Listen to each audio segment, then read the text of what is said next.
Hey guys, welcome to New Zealand's biggest gap year. It's an epic challenge that Laura and I decided to tackle a couple of years ago, and the goal was to do 365 activities all around New Zealand in only 365 days. This is day 76 and we go to the Weta Workshop. Be aware, we don't have the right to film during the tour, so we're gonna have to play around a little bit with the footage to just make sure that, we can still show you something.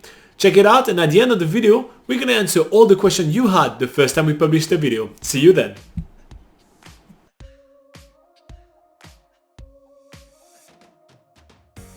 No, Wellington, believe it or not, has a fair few movie studios in the Miramar Peninsula, which is just outside Wellington City. You can just get a bus there. This is where a lot of the behind the scenes to The Lord of the Rings and The Hobbit were made.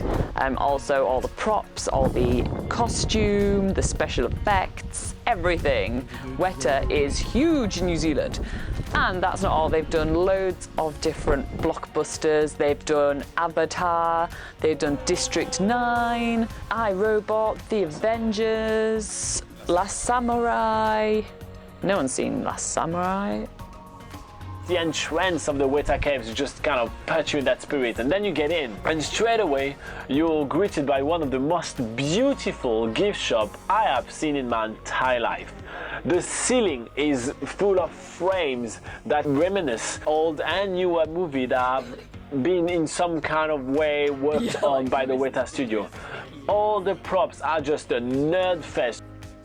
A lady is walking around and say, "Hey guys, you guys want to go watch a movie? It's like a 25 minutes movie. It's about the Weta Workshop and the work here and this and that. It's completely free. So you're getting, it's run on every half an hour. The cinema itself looks gorgeous. You get on one side, you get a lot of old props from Narnia, and on the other side, you get a lot of old props from the Lord of the Rings. And there's like 2 fires burning, and then a big screen right on top. And the movie goes over 25 minutes of the whole history of the Weta Studios and all the projects that have been involved. I'm a Lord of the Rings nerd, so I am really happy to see this, and Robin is just a general movie nerd anyway, so this is perfect for us. We are taking the 2 o'clock tour.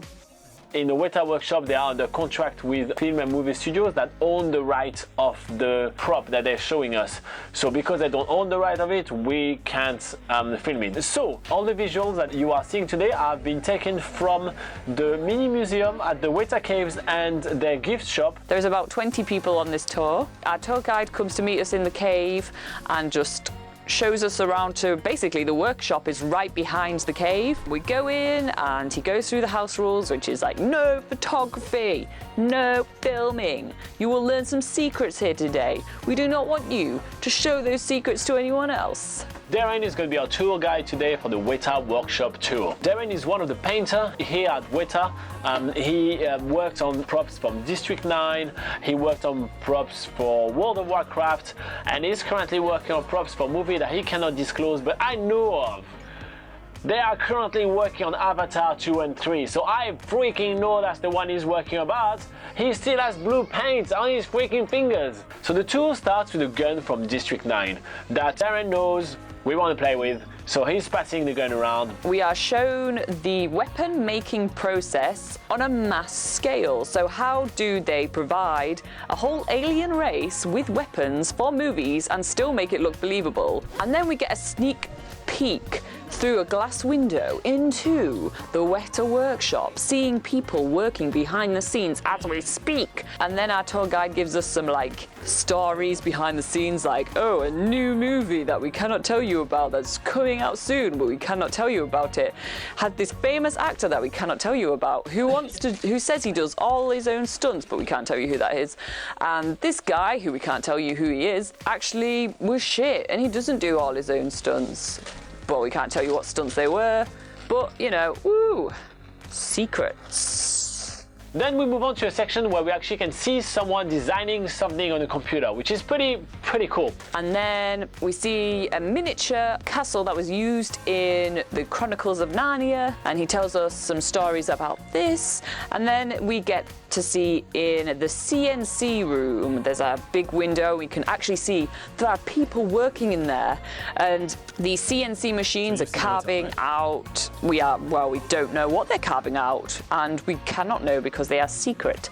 And we exit not before seeing a lot of different kind of expressions of Kong. All those different expressions of Kong are sculpted in clay and are aligned all on the walls. You know, I asked Darren, hey, why did you do that? Because obviously I know you've done it just on computers, so why did you need those clay? And basically it's just a good point of reference for the computer artists when they were animated Kong in the movie. So that's really cool. And that's what I really like about having Darren as a tour guide. There is just things everywhere. So we go through a lot of things that he's giving us a lot of insight, but it's up to us to point out of something and ask a question, right? And Darren is like he knows his shit. So I'm asking him a few questions, he's like telling us everything, and I really like that. And the last thing we're seeing is a life-size beautiful Navi. We are in the Weta Workshop. Nice. And what did we do, Henriette? We saw how it's done. So the same place, the Weta Workshop, and it's the second tour that they have, which is the Thunderbird Argo. It's the same thing, it's about 25 bucks. And yeah, we'll see what happens. We won't be able to film, but we'll figure out a way to tell you all about the experience and show you some visuals that we got. Visual aids of leaflets. Yes. Back when I was younger, I used to go around to my grandparents' house and they would have Thunderbirds on sometimes. And basically Thunderbirds is puppets controlled by puppet masters or puppeteers. Thunderbird is a show I know very little about, but I'm a really big fan of the Weta Workshop work on movies that I care and really love. So what about something that I know nothing about, which has been made by Weta? Will I be interested in it and will it wow me? This is why I dragged Laura to the Thunderbird Argo tour. We first watched a bit of an introductory video, which is kind of handy for me because I've not even seen any footage of the new Thunderbirds. I want to see, like, obviously have some context as to what we're talking about for the rest of the tour, so that's handy. The movie finishes and Erika is giving us a few more insights, and then she's walking us through a little bit more of a genesis of the Thunderbirds. There is a lot of memorabilia, like very old replicas of their spaceship and characters and all of that. And then we move on to a massive wall, which is a kind of a storyboard wall. After the concept art, we are looking at some shelves that Erica tells us is like storage for junk. They are storing junk here because this is the stuff they actually make for the Thunderbirds miniature sets. The sets are made from everyday household items, including spray cans, water bottles, those little eggs you get in Kinder Surprises, which the toys are in, batteries, hair curlers, tubes from old Hoovers, computer boards.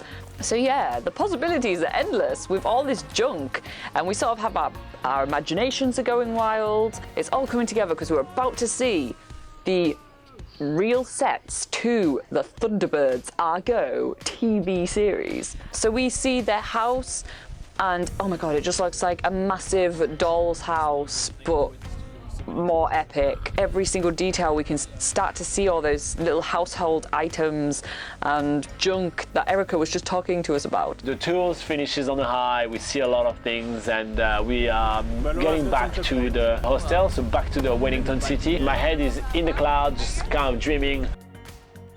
And tomorrow, we are going to go out into the wild to see what New Zealand used to look like before us humans migrated. We are going to Zealandia.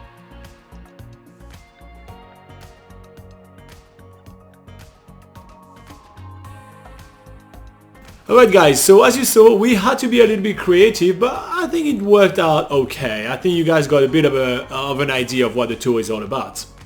So we had quite a bunch of comments on this video. We had Megan that said that she lives in Wellington in New Zealand, but she still hasn't had the time to go to the Weta Workshop Studios. So I hope you're gonna go get there at some point. That'd be quite cool. We have Emily that says, hey, I just want to thank you guys for making a better video memory of this place than I did when I went there. Haha, I really loved remembering my exchange with it. So much love, guys. Thank you so much, Emily. Like, all the little messages that we get like that, they are so nice. We get so many messages from you guys also when we do our live videos. So if you guys don't know, every Sunday at 8 AM New Zealand time, we sit on that couch over there and we spend an hour to answer questions about traveling in New Zealand. It's a fun way to hang out and help you plan your trip. There is a link in the description below if you guys want to join us for that. There is also Jasmine that says, thanks for the video, I love New Zealand and I'm planning to come back again next summer. I couldn't make it to the Weta last time, but I have to make it this time. I'm in love with everything Middle Earth.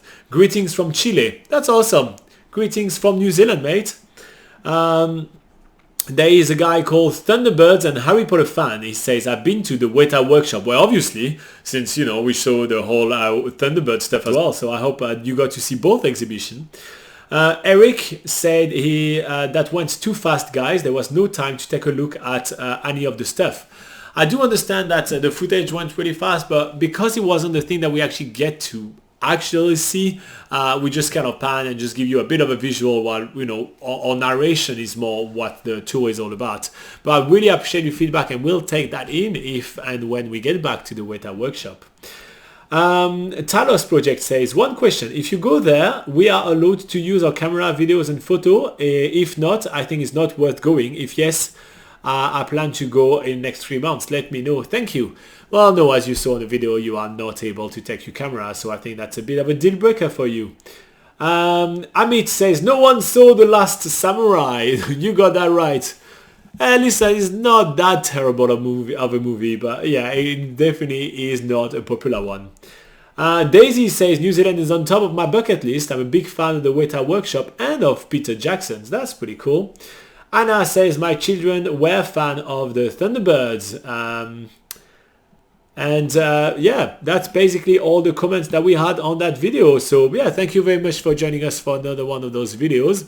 If you guys don't know, nzpocketguide.com is the largest travel guide to New Zealand, and there is a ton of list of things to do in Wellington. So if you want some inspiration, head there. It's all free. And if you did find this video useful, make sure to hit the like button and just tell us in the comment that you know, you like what we do. It's always a nice interaction to have with you guys. And YouTube also tells me to tell you to subscribe. So go ahead and do that if you want to. In the meantime, travel awesome, and we'll see you next time. Bye bye.